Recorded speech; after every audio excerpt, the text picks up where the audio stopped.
आप अभी तैयारी कहाँ से शुरू कर सकते हैं? देखिए मैं बताता हूँ आपको। अगर आपको अभी तैयारी स्टार्ट करनी है तो आप है ना पुराने पेपर्स उठाइए और उनके क्वेश्चंस हैं जिनकी आंसर राइटिंग करके देखिए, क्योंकि आंसर राइटिंग ऐसी चीज है जिसमें टाइम लगता है, क्योंकि एक थॉट प्रोसेसिंग डेवलप होती है। आपने देखा होगा कि पुराने पेपर्स में से, अगर नहीं देखा है तो एक बार जाकर जरूर देखना। अगर आप एक्टिंग से हैं तो एक्टिंग का पेपर उठाना, या फिर सिनेमेटोग्राफी से है तो सिनेमेटोग्राफी का उठाना, या फिर डायरेक्शन से है तो डायरेक्शन का उठाना। लेकिन आप उनके पुराने पेपर से उठा के देखना एफटीआईआई के, उसकी जो क्वेश्चंस जो हैं उसमें लिखने के लिए आपको सोचना पड़ता है बहुत ज़्यादा। तो एक थॉट प्रोसेसिंग की ज़रूरत है आपको डेवलप करने की। तो अगर अभी आप हमारे पास टाइम है, देखिए अभी लगभग 2 महीने तो लगभग है, तो 2 महीने में आप ये थॉट प्रोसेसिंग अच्छे से डेवलप कर सकते हो।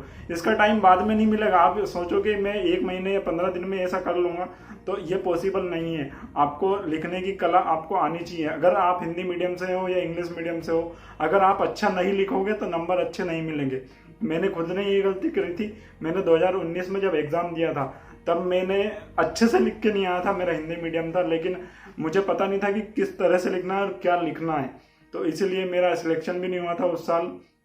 लेकिन आप ये गलती मत करना। अगर आपको सिलेक्शन लेना है तो आप अभी से आंसर राइटिंग स्टार्ट कर दे, खासकर एक्टिंग वाले। एक्टिंग वाले क्या कर सकते हैं कि एक्टिंग वाले तो अपने जो पुराने पेपर्स हैं उनके मॉडल आंसर अभी से तैयार कर सकते हो, क्योंकि वही क्वेश्चन आते हैं घुमा फिरा के, लगभग हर साल वही क्वेश्चन देते हैं। थोड़ा बहुत उनको इधर उधर कर देते हैं ऊपर नीचे, और वैसा का वैसा ही क्वेश्चन देते हैं, क्योंकि एक्टिंग तो एक लिमिटेड है ना, जिसमें जितने भी उसके जो हैं वो सारे के सारे आप है ना मॉडल आंसर उनके तैयार कर सकते हो पुराने पेपर्स के, और उनको ही अगर लिखा होगा ना रट के, तब भी आप अच्छे नंबर लेके आ सकते हो। और एक्टिंग में सबसे ज्यादा कंपटीशन है, तो इसीलिए उसकी थॉट प्रोसेसिंग, उसका उस पेपर को आप लिखने अच्छे से आना चाहिए। तो इसलिए अगर क्रैक करना है एफटीआईआई का इंट्रेंस एग्जाम, तो आपको लिखने की कला आपको जरूर आनी चाहिए। आप जिसका भी सिलेक्शन हुआ है ना वो यही बोलता है कि अगर आप अच्छे से लिख कर आते हो, लिखने की कला अगर आप में है, आप कॉपी चेक करने वाले को अगर इम्प्रेस कर पाते हो, तो फिर आपको अच्छे नंबर मिलेंगे। ऑब्जेक्टिव की बात आती है तो ऑब्जेक्टिव तो ऐसे कि एग्जाम के 15-20 दिन पहले भी आप तैयार कर सकते हो, लेकिन थॉट प्रोसेसिंग या फिर जो लिखने की कला है वो 15-20 दिन पहले नहीं आएगी। ये तो एक टाइम के साथ आती है, जब आप 2-3 महीने लिखते हो ना डेली। या फिर एक काम क्या करो, अगर आपको लिखने का टाइम नहीं मिलता तो आप इस तरह से कर सकते हो कि कोई भी क्वेश्चन ले लो, अपने दिमाग में उसको घुमाओ कि अगर ये क्वेश्चन अगर मेरे सामने आता है तो मैं इसका आंसर किस तरह से लिखूंगा। तो उससे आपकी थॉट प्रोसेसिंग डेवलप हो जाएगी। अगर आप कहीं जॉब करने वाले हो या आपको टाइम नहीं मिलता लिखने का, तो आप इस तरह से कर सकते हो। और दूसरी बात ये, अगर आप डेली अगर नहीं लिखोगे ना, तो आपको वहां पर एग्जाम में टाइम मैनेज करने में बहुत प्रॉब्लम होगी, अगर आपकी लिखने की प्रैक्टिस नहीं है तो। क्योंकि वहां पर तो बहुत ज्यादा लिखना होता है ना, लगभग एक क्वेश्चन के लिए 2 से 3 पेज तो लिखने ही होते हैं, 2 या 3 पेज तो आते ही हैं।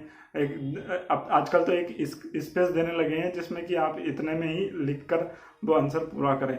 तो इसीलिए ना, आप लिखने की जो प्रैक्टिस है उसको कंटिन्यू रखो। अगर नहीं कर रहे हो तो बहुत बड़ी गलती कर रहे हो। ये गलती मैंने भी करी थी 2019 में, ये गलती आप मत करना। अगर आप अच्छे से लिखोगे डेली तो आपका एग्जाम क्रैक हो सकता है। बाकी जो भी अभी ऑब्जेक्टिव के लिए, वो तो मैं एग्जाम के टाइम पे तैयारी करवा दूंगा, या फिर 15-20 दिन पहले या 1 महीना पहले भी अगर आप ऑब्जेक्टिव की तैयारी करोगे ना, तब भी काम हो जाएगा। और वैसे भी आजकल जो अभी जो पैटर्न आ रहा है एफटीआईआई का, वो तो इस टाइप से है कि 50 नंबर का ऑब्जेक्टिव, 50 का सब्जेक्टिव, उसमें से भी 30 नंबर का तो इस टाइप से ऑब्जेक्टिव बनाते हैं, मल्टीपल एमसीक्यूज, मल्टीपल क्वेश्चंस। तो उसमें तो वो तो कहीं से पढ़ ही नहीं सकते आप, वो तो जो आएंगे बस उसका वहीं पे आंसर देना है। उसके बाद बचते हैं 20 नंबर के, जिसमें भी 10 नंबर के तो आर्ट एंड कल्चर और 10 नंबर का इंडियन सिनेमा। तो वो तो वैसे भी कहीं से भी आप पढ़ लोगे ना 15-20 दिन पहले, तब भी आपके अच्छे से कवर हो जाएंगे और सबके बराबर नंबर ले ही आओगे। लेकिन बाजी कहाँ मारते हैं? बाजी मारते हैं आंसर राइटिंग में। अगर आपने अच्छे से लिख कर आए हो तभी आपका सिलेक्शन होगा, नहीं तो नहीं होगा। तो इसलिए ये गलती मत करो। अभी से ना कंटिन्यू 2-3 महीने हैं एग्जाम में, तो लिखते रहो, और जितना डेली लिखोगे ना उतना ज़्यादा फायदा मिलेगा।